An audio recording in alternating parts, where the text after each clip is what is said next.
Hello and welcome back to Survival Sealab. I am Odi Operandus. On today's episode, we're going to be taking a look at RotaryCraft. This is a mod that's fairly complex, but once you wrap your head around it, it's not that bad, and it offers huge opportunities to improve our farm. So we're going to start looking at that today, and let's get going.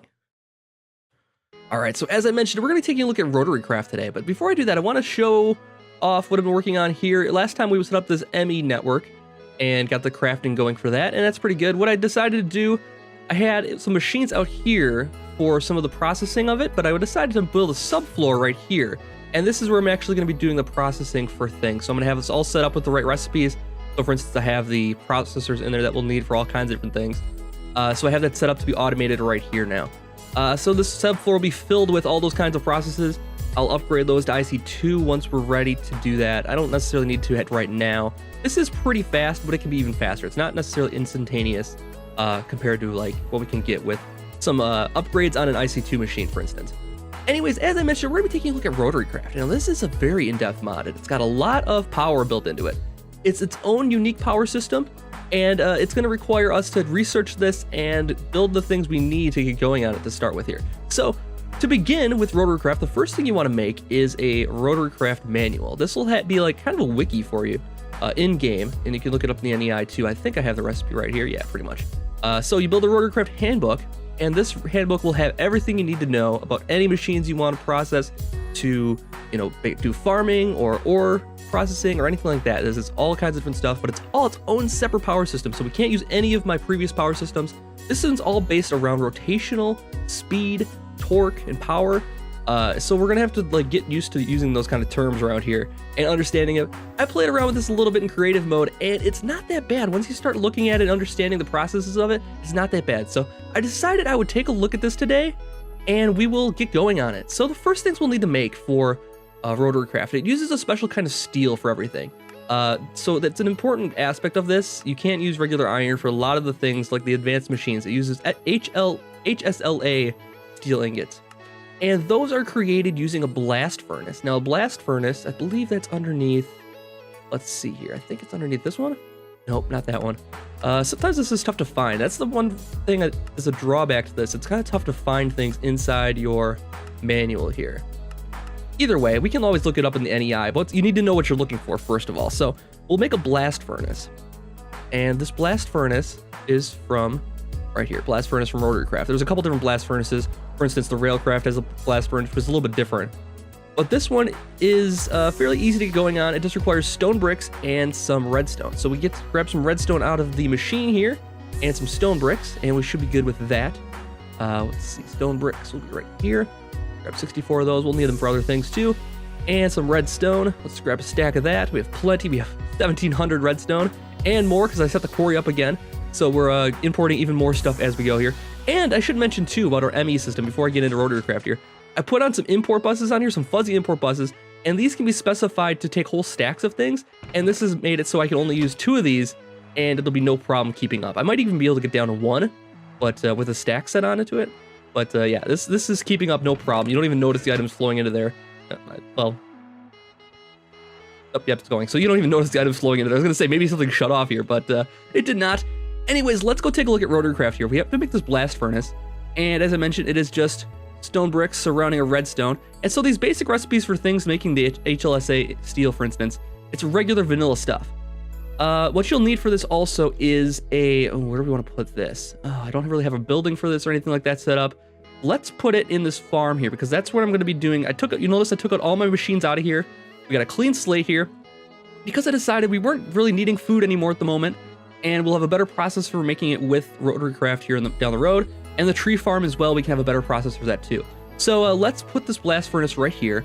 And you need to put lava underneath it to heat it up. Because this runs off of, it's similar to like the IC2 induction smelter, I believe. It runs off of power where it needs heat. Some of the mariculture things need heat as well. So this is kind of similar to that. But we'll put the lava here, block it off. And then you'll notice this will start heating up here. So it's already at 33 degrees. And so what this can do, you need to put in some iron, and we'll grab some iron from that. Let's grab a stack of iron here to make a stack of HLSA ingots then. And that should be plenty to get started here. So we'll go iron, grab a stack of this, 64. Okay, do we have any HLSA scrap? There we do, we have 4. Okay, we can turn this scrap into steel as well now. This is stuff you'll find from villages and that kind of thing. You can pick this up there. So you don't have to have iron to get started on this even. The only thing you'll need is redstone and stone bricks to actually get started in this mod, which is pretty cool that you can start from the very beginning of the game with this. And for how powerful it can be, it's actually really cool that you can start that early with this. Well, other thing we'll need is a screwdriver from the mod. We'll need that, and we'll also need... I think that should be good getting started. Let's take a look at RotaryCraft here again. There's one other thing we might need. The other thing we'll need is a angular transducer, and this is a thing that'll tell us what the speed and rotation is for our various machines once we can start creating them. The other thing you'll need for those blast furnace, you'll need some sand. You'll also need some coal, and you'll also need some gunpowder. I don't have a lot of that, but that's okay. We'll make more if we can. I think we have the means to do that as well if we need to. So what you'll do here is put in, let's see here, uses, and that can just go in there by itself, so we can just throw that in there. But for the other stuff, what you need to do is put sand, coal, and gunpowder in there. I think that's how it goes. Let's make sure that's how it goes. We'll use our book here, find HLSA steel, and that is the recipe for that is sand, coal, and gunpowder. It needs to go in that order. So once you do that and it heats up, it will start producing HLSA steel. All right, let's go take a look at our blast furnace here. Temperature's at 615 degrees according to the top thing there. It's missing items, so we're just gonna put some iron into there, and it should start going to work. And just like that, it's gonna make us some HLSA steel. It can do 9 at a time, so it goes really nice and fast. Once it's up to speed anyways. This probably took about, I don't know, quite a few minutes to make this up to speed though. If using more lava doesn't seem to make a difference, just using 1 block of lava is enough. I tried putting more lava on to make it go faster, but it didn't really seem to make a difference. Anyways, so we got the steel now. We can start making our first components or machines for RotaryCraft. Now, this is all based on rotational speed, as I mentioned. So let's go take a look at RotaryCraft. So what we want to make here is we want to make an engine, and there's a couple different ways you can do this. If you open your book up, you can actually take a look at the different engines, but there's a couple different ones. There's a basic engine, which is, oops, wrong thing here. Engine's this one here. So there's basically, the most basic engine is the DC electric engine. Now this is, produces 1,000 kilowatts of power, or 1,000 watts of power, and 256 radians per second. The goal here is to make this for the farm though. To do that, we're gonna make these fans. Now these fans have a requirement of 512 radians per second and 1,000 power. Now, so the power is enough, but the radians per second is not. Now, we could use some different gears and that kind of thing to make this be the right machine for it, using this DC electric engine, but it's gonna require pretty much 1 engine per fan. We want a couple fans going, so I think what we're gonna do is skip over these first 2 and go right to the steam engine. Now this requires a few more components, but it's actually not any more expensive than the original one. It just requires more steel. So we're gonna have plenty of steel to make this. I think we'll be okay. We'll need cobblestone, a copper ingot, and basically a bunch of steel. So let's get making the steam engine, and we'll get it set up here. All right, so I got plenty of steel now. The machine just cooked up 46 ingots for us, and we need to make some things. Now the first thing we need to make is a work table. All of RotaryCraft's crafting for their specific machines requires a work table. And this requires some stone slabs, HSLA steel, and the brick. I think we might have a brick in our system already. Let's take a look here. We do have a brick. All right, so we can probably just make this. Let's put a couple steel ingots in there. Let's put a couple in there. That's all we'll need. And let's see if we can just craft it right from here. We might be missing the component of the crafting table. We'll see what happens. Oh, we got everything we need, so we can make a work table. Okay, cool. So we'll throw the work table. Let's put this work table right next to the one we're working on here. And we'll have it nice and steady right there. We'll kind of keep things in this room for now. I might have a separate building for this kind of stuff eventually. But so far, the work table is ready to go now. So the other thing we'll need is this. We'll bring this table over here so we don't have to keep running back and forth also. Work smarter, not harder, is what I say. So we'll put this right next to it. That way we can craft things. Because certain things require this and certain things require this. So what we'll need to make now is we'll need to make... where did that engine go here? Steam engine's right here. So we'll need to make an impeller, a shaft unit, some base panels. These basically all just require more steel. And we'll also need some glass. So let's go grab some glass. Let's go grab everything else we'll need to make this, and then I'll get crafting on it. All right, so I think I have everything I need now. I have cobblestone, I have some glass, I have some copper for the final machine. So let's get making this thing. What do we all need here? We need this impeller, a shaft unit, and this condenser. This condenser requires liquid pipes, which requires glass and HSLA ingots inside a work table. So let's use the work table to make that then. So we have HSLA steel on the right and left, and glass in the middle, and that will make us our first liquid pipes. The other thing we'll need is we'll need these impellers, which are just actually HSLA steel on a regular crafting table. So we'll need 2 sets of that. Basically, we'll need one like this, and that'll make the HSLA steel gear. And then to make it a propeller, or an impeller as it's called, we just go like this, and it's an impeller. So we have an impeller, we have the steel gears, we have everything we need now for that. The other thing we'll need is a condenser. Now this requires that liquid pipes we made plus some ingots. So actually you can see this is not difficult to make.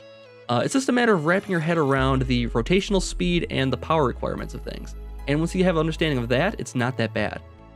Base units, we'll just need to put some of those into a crafting. We'll put this HSLA steel into that, make some base panels, and that should be everything we need for this. Let's take a look and see if we can craft it. Oh, we need the work table though. So do this, and it didn't work. Okay, so the NEI does not necessarily work with this. I think we have everything we need though. Let's take a look and see if we can just put it together manually. So condenser, impeller. Oh, what we need is this. We need this stone rod. That's why, or this steel rod, steel shaft unit. Okay, we'll need shaft units for this too. We'll need those for other things as well here, so that's not a big problem. And then we'll put base panels on the right and left, and copper in the middle, and there we go. We have our first steam engine. Now, before we set this stuff up, the next thing you want to make before you start doing RotaryCraft is, especially if you're using this mod pack, go into extra utilities and make a sound muffler, because all of these machines are very loud. I don't know why they decided to do that. I guess it makes sense, but if you had a whole factory of these things, it would be deafening. So we want to definitely have one of those at least, maybe more. If you can make a couple, go right for it. They're pretty cheap to make these as well. It's just a note block surrounded by wool is all it is. Anyways, so now that we have the steam engine, we'll need to make the other thing we're looking for, which is fans. Now, fans are really cool in this mod because they can harvest crops without harvesting the plant. So that's the cool thing. So you can use magical crops with these without risk of losing seeds. It requires the same stuff we've already made: impellers, base panels, shaft units, and just wood. So I'm gonna make a bunch of these, and then I'll be right back. Then we'll start setting this up, and I'll show you how that all works. All right, so I've got everything made for our RotaryCraft farm here. I have the fans made, I have a steam engine finally, and then we made a couple of shafts and junctions here. These stone shafts, they can have a load of basically more than we'll ever need for this particular setup here. I made some bevel gears, which allow you to turn. These shafts basically go in a straight line, but these allow you to make corners basically. And then I also made some shaft junctions, which allow you to take a power input and split it between 2 different outputs, or take 2 different outputs and split them into 1 input. So this can actually let you use 2 engines to power something instead of just 1, or you can take 1 engine, which is, as we're gonna do here, and split it into 2 different outputs. And that's exactly what we're gonna do here. So as I mentioned, it's a matter of understanding, you know, different rotational speeds, and then also thinking in terms of straight lines of shafts that you need to use. And then you can also use gears and stuff to turn those. So it's a little bit more complex than just using pipes, whereas, you know, redstone conduits, you just connect them together and they don't have to worry about, you know, corners or anything like that. Here you have to kind of be concerned about, you know, where your corners are going to be and how you're going to connect everything, because you need to, anytime a split you have to put in like a shaft junction or something. So what we're going to do here is first set up the fans, because these are going to kind of determine where we want to put things. I made this nice little wall here because these fans are going to blow our seeds everywhere. And the nice thing about these fans, the reason that we're going with fans and why this is better than our MFR farm we set up a few episodes ago, is because these do not actually harvest the plant. They harvest the plant, but they don't uproot the plant. They'll blow the seeds and everything right off of them, but they won't take away the plants. So you don't have to replant or anything like that, so it's pretty much automated. The only thing they don't do is collect the stuff, so we'll have to set up a collection area down here. Basically, these fans are going to blow all of the product off of the plants and then deposit it back here into some type of collection area. So what I just recommend doing for this is start with your end result and then figure out where you want to put the engine and where you want to put everything left for that after you lay down the gears and stuff, because these do take a little bit of room. Each one of these is one block, so you need to be aware of that. So basically I put the fans here, and what we're gonna do, we're gonna start on this end. We're gonna put a bevel gear right here, and I'll set these all up after that. We need to configure that so it's going the right direction. And then we're gonna put in a shaft junction next to that, and then we're gonna put shaft junctions right here. And these are gonna split the power input to each of those things. So it's gonna go right down the line. This is gonna feed into this fan and then feed into the next gearbox or junction power. This is gonna feed into the next fan and the next junction, and so on. Then coming off of this, we'll have a couple of these just stone shafts. These basically don't have any kind of change or in speed, rotation, torque, anything like that. It keeps it all constant. Same with this bevel gear over here. It doesn't require any lubricant, and it just keeps it all constant right down the line. These things are going to split the power. So this is going to go half the power into here and half the power into here. This is going to go, so this one right down here is only getting like a quarter of the power that it started with, or maybe a fifth of the power that it started with, because this one's going to have most of the power right here. Anyways, let's lay down our steam engine then. And the steam engine is going to require fire underneath it, or lava, if you prefer, to work. It's facing the wrong direction, so we'll get out our screwdriver and turn that around. So this is going input, output, input. All right, let's make sure it's going right. So the green is input, red is output, so it's going input, output, and make sure this one is right, input, output, and then we'll change these so that they're, basically if you shift click them, they'll switch from dual input. This is one input to two inputs to one output. We'll switch that from one input to two outputs, and then we'll switch it around here. So this is gonna go input here, and then output to here. And then it's gonna go input here, output to there. Same thing, we'll switch them around then so that they can do what they're supposed to do. And we'll go input here, output to there. And then this one we'll have to change around so that it's going the right direction. Now, as you can see, it's facing the wrong way altogether. The way you actually manipulate this one is you have to have an open hand. You click it and it's gonna give this nice little GUI here. And you can basically configure it to the side that you need it to be. I think this is gonna be, if you click it with the screwdriver, it'll tell you which side is which. This is orange and this is purple. So we'll change purple to input. So input side is purple and then yellow is output side. That should be right. Yes, okay, so that's correct. And that's all good then. Okay, so the other thing we need to do is lay down some fire for our guy here. So what we'll do is put netherrack underneath him. That'll stay lit. Don't have to worry about it. You can use lava, but the thing will overheat if you put too much heat onto it. That's why I think fire is going to be a little bit better option. Now, it still might overheat, but it'll get up to speed here. It'll at least go for a little while for us, and it should, once it cools down, restart again. So this also requires fire and water to run. So let's grab fluid ducts. Now, you can use thermal expansion fluid ducts with this. You need to connect it to the back of the machine here. So we're going to connect to a constant source of water. We're going to bring this over here, and then we'll put in a aqueous accumulator right here. And I have a water bucket. I have one water bucket. That's not quite enough, but we'll go over here and grab another block of water. Block of water. Odd choice of words there. All right, block of water. And we'll put that right there, an aqueous accumulator right in the middle here, like we've done a million times before. And put it right there like that. Okay, so now this should be filling with water, and it is. And once this gets up to heat, so the proper heat, it'll start producing power.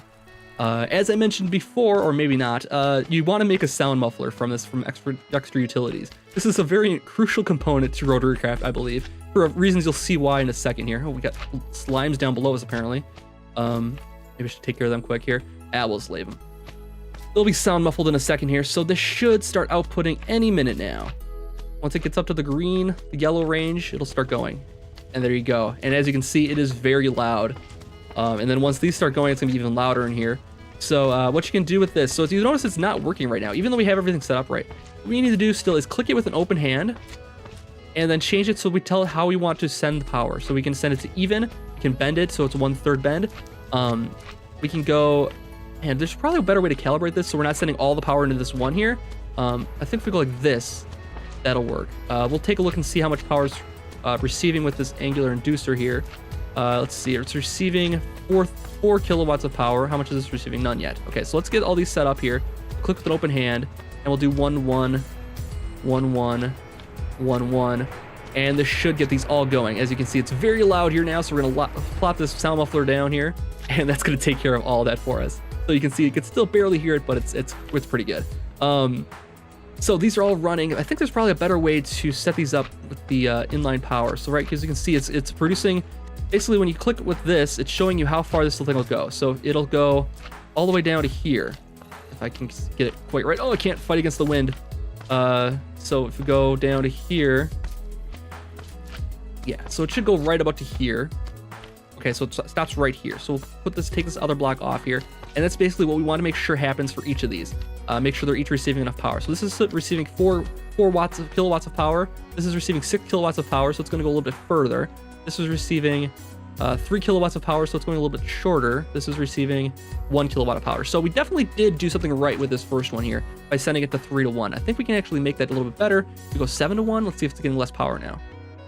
And it's receiving 2 kilowatts of power. So that means it's only taking 2, and it actually only needs 1. So if we can set it one more time to 15 to 1, and it's still going to receive enough power. Oops, wrong thing there. Do this. Is it receiving? So it's got 2 kilowatts of power and 512 rads. So that's pretty good. What if we do one more, 31 to 1? Let's see what this does. Okay, so we have to play with this and get optimized so that the right power is getting sent down there. I'll be right back. I'll set this all up so it's getting the right power here. All right, so I got them pretty much set up how I think the best we can do. This one's getting 2 kilowatts. This one's getting 3. This one's doing 5.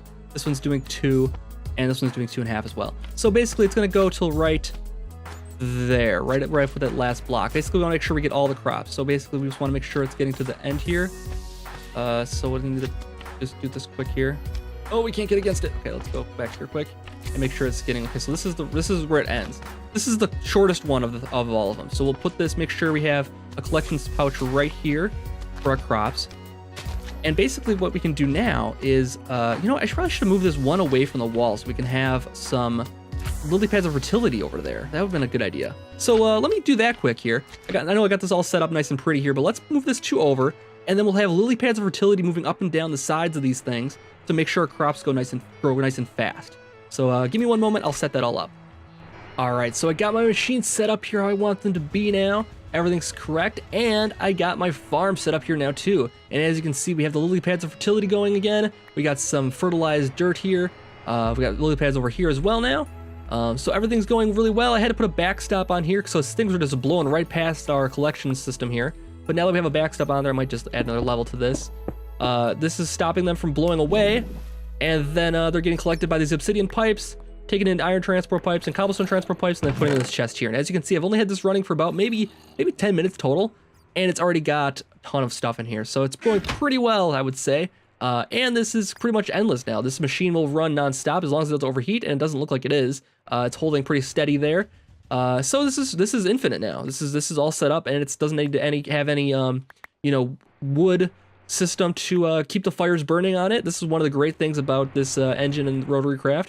And it's a cool way because it doesn't need to be replanted ever. So you don't have to have multiple machines. You just kind of have one machine that does it all for you. I love that. We're going to use RotaryCraft in the future for more and more things, I think, because it seems like a really cool mod. Once you understand the basics of it, the way the gears work and everything works on it, it's not that bad. It's a little intimidating when you first get into it, but honestly, this was not bad. And a dummy like me can get it. Anybody can get this. So this is a really cool mod, and we'll play with it more in the future, I am sure. Anyways, if you enjoyed this episode and you did get something out of it, please let me know, and I'll see you back next time for more Survival Sealab. Have a good night.